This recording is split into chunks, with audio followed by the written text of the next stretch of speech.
Thank you, Mr. Speaker. I can't rise in the House without first taking the opportunity to thank the people of my riding for the support that they have shown me over the past almost 7 years. My riding is a particularly persecuted riding by this government, as it is the highest tax-paying riding in New Brunswick. It pays more taxes than any other riding in New Brunswick, and it is feeling the tax and spend policies of this government more than any other riding in New Brunswick. And certainly the support that I'm getting in my riding, that the sooner this attack on prosperity and attack on the people of New Brunswick who pay the freight, the sooner it ends, the better it will be. You know, Mr. Speaker, I'm not going to go through line by line of the budget, but I'm going to make some observations that I think are worth making. I think it was Socrates who said, "When you have lost the argument, the last weapon in your arsenal is slander." I have listened to members opposite talk about our leader. They talk about cuts. They talk about doesn't care. They talk about it is only about money and many things like that. But I must say, Mr. Speaker, I've never heard our leader talk cuts, and I'm around him a lot. I never heard him talking about closing things and crashing and ripping and burning and cutting. I've never heard it. I've never heard him talking about leaving anyone behind. The only thing I've ever heard him talk about, Mr. Speaker, is getting better value for our money.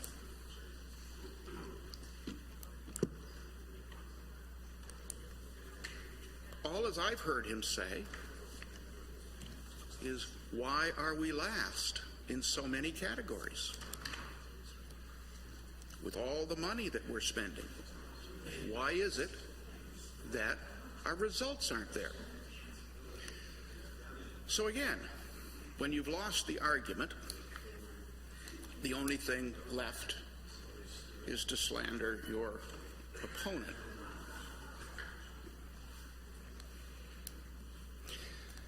You know, Mr. Speaker,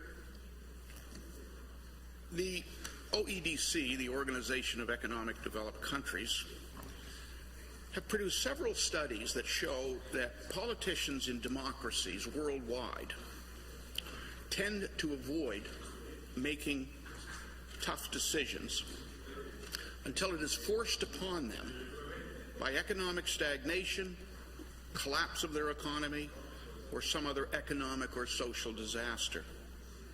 Politicians tend to close their minds to the need for good government because they believe that decisive action and doing the right thing will inevitably bring political calamity upon their government.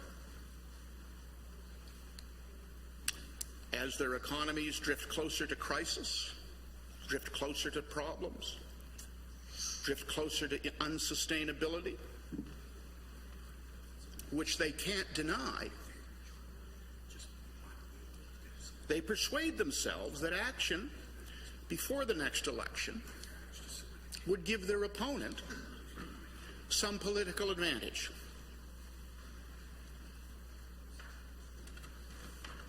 Tragically,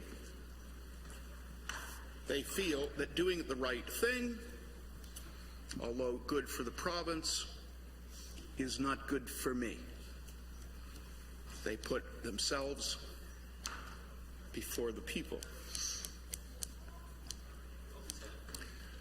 They create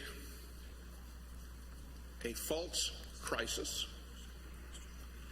while denying the real crisis. They say you're only interested in cuts. You don't care. It's only about money. You're going to cut and slash, and it's going to be terrible. All the while, Mr. Speaker, whistling by the graveyard while the emperor has no clothes. So as the economic situation worsens, weak politicians resort to political bribes to distract voters from the real problem. I believe this province needs a different course. I believe that political survival should depend on making quality decisions. I believe political survival should depend upon doing the right thing, not compromising, and I believe that letting things drift and kicking the ball down the field should quite properly be political suicide, not political success. My aim as a politician has been to show that politicians can make practical, sensible, humane decisions without causing carnage to their citizenry, so that the people will have a greater economic and social prosperity down the road. One of the greatest, I think, misnomers that this government does is the way they use the word investment. I commented this morning that the word investment is the expenditure of money for the purpose of achieving a positive result. I also state, although similar, the word bribe means to expend money for the purpose of influencing someone's behavior. Although the two words are similar, they're also very, very different. I even made my bit of a joke about the letters and emails from the Nigerian lawyer with a great investment opportunity.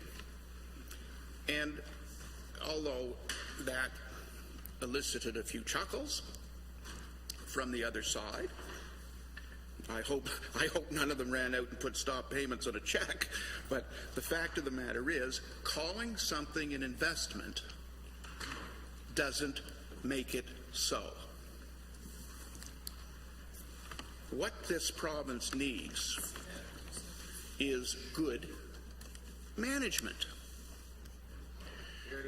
My mind goes back, Mr. Speaker, to a little situation that occurred in my riding a number of years ago.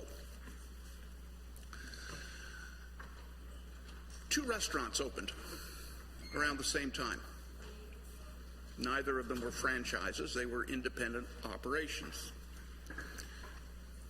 And each of these restaurants essentially had the same building. It was a quarter of a mile apart from each other. They're in the same business, serving the same market, in the same type of business. And they were similar when they opened in many, many ways. One of them went out of business a year later, and the other is thriving today. Now, why is that? They both spent the same money. They built essentially the same building. Their kitchens would have cost the same. Their furniture, parking, paving, everything was almost the same. Why? It's the human element. And that's what's lacking here. It's management skill and management ability. Not to blow my own horn, but when I was Minister of Health, spending in health went down $25 million in the first year I was there, and almost $50 million the second year. All the while, in no way compromising clinical services.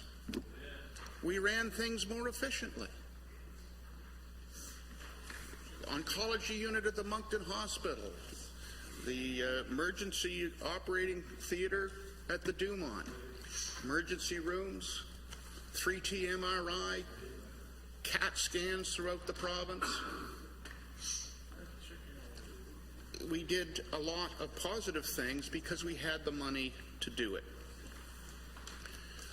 Mr. Speaker, I've been around a long time, but I've never seen a bankrupt philanthropist.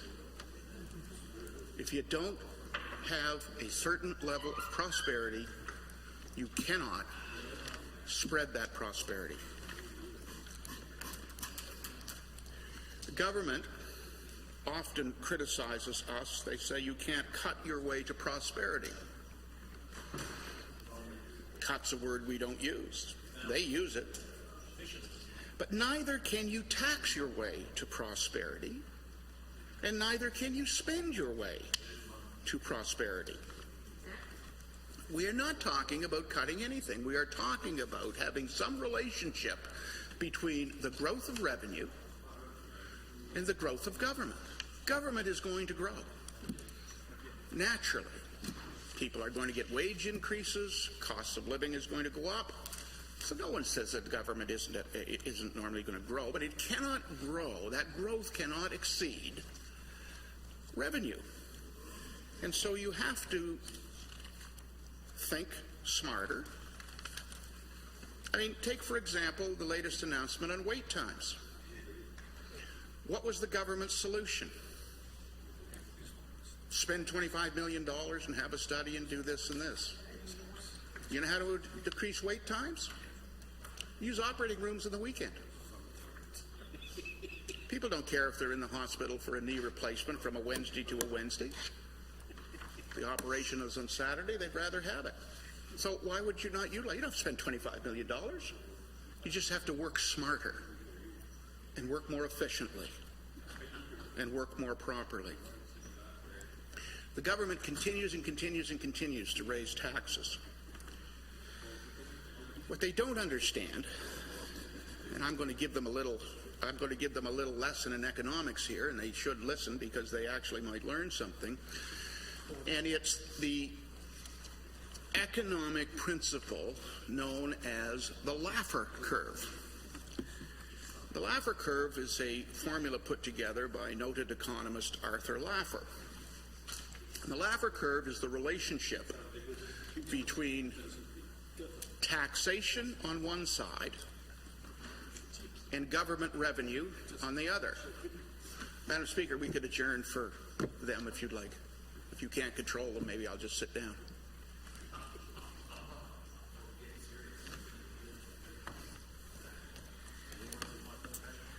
I might ask that we respect the speakers while they are speaking. Thank you.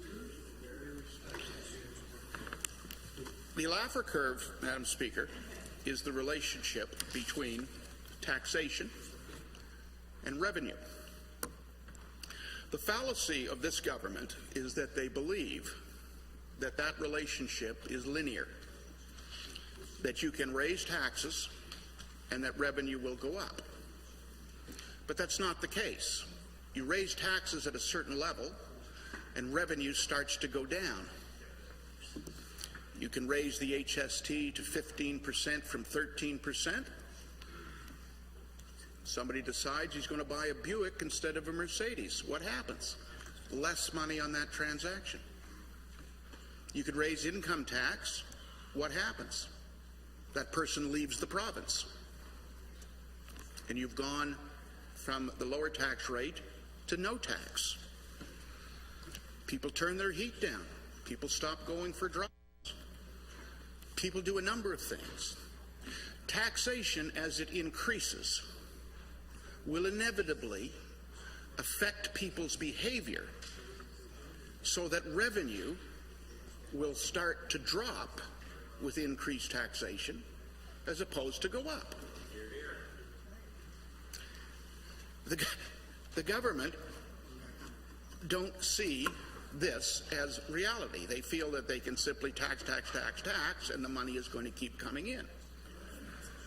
It prevents investment. People don't expand their businesses. And the result is this increased taxation becomes an impediment to revenue. And when you look at management, Mr. Speaker, I can't help but laugh at the government's plan for economic prosperity in this impending legalization of marijuana. I find it, well, it's laughable, but it's also pitiful. The government is going to open all of these stores. They're going to have all these employees. These employees are going to have benefits and salaries and vacation pay and all of this kind of stuff. And they say that the cost of the marijuana that they're going to spend is going to be something in the range of $12 a gram. So the RCMP tells us that the street price of marijuana is about $3.50 a gram.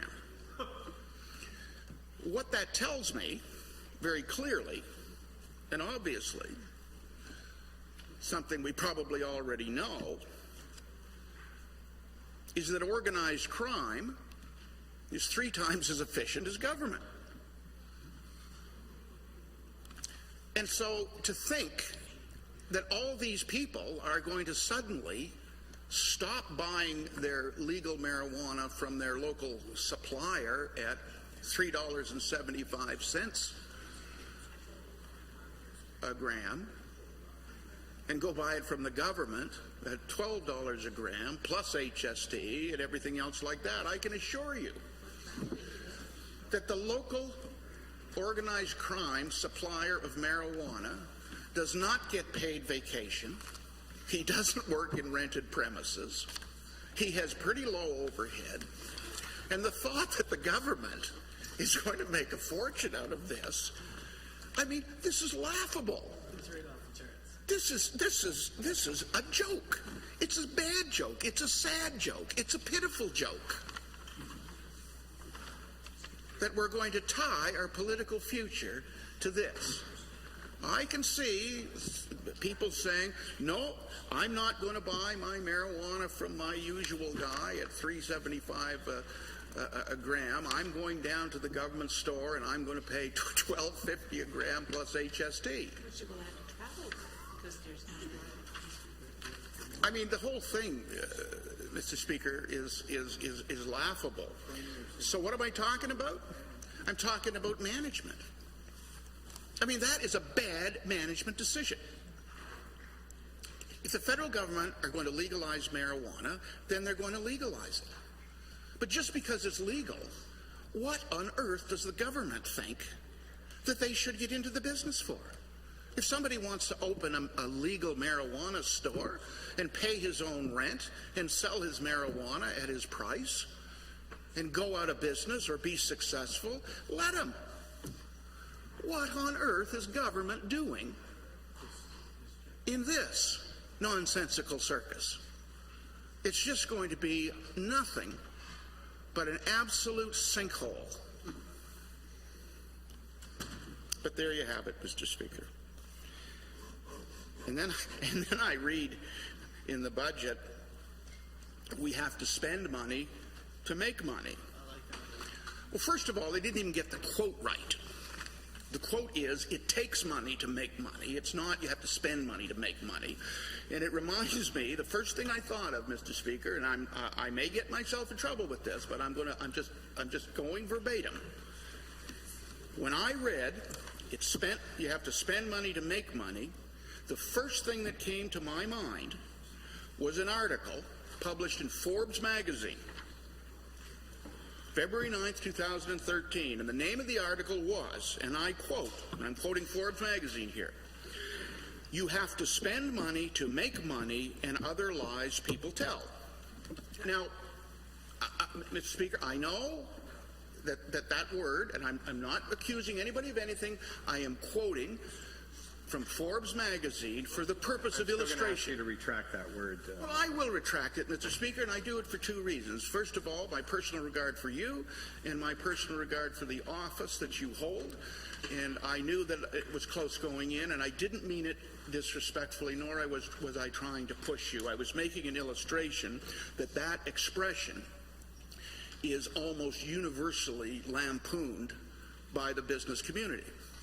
Every time someone doesn't meet their targets, every time somebody loses money, every time there's a big snafu and a big screw up in business, you can be assured that somebody will say, "Oh, well, I know it's a mess, but you got to spend money to make money."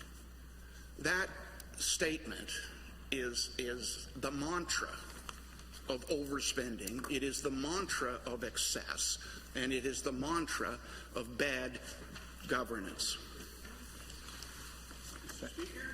Thank you, member.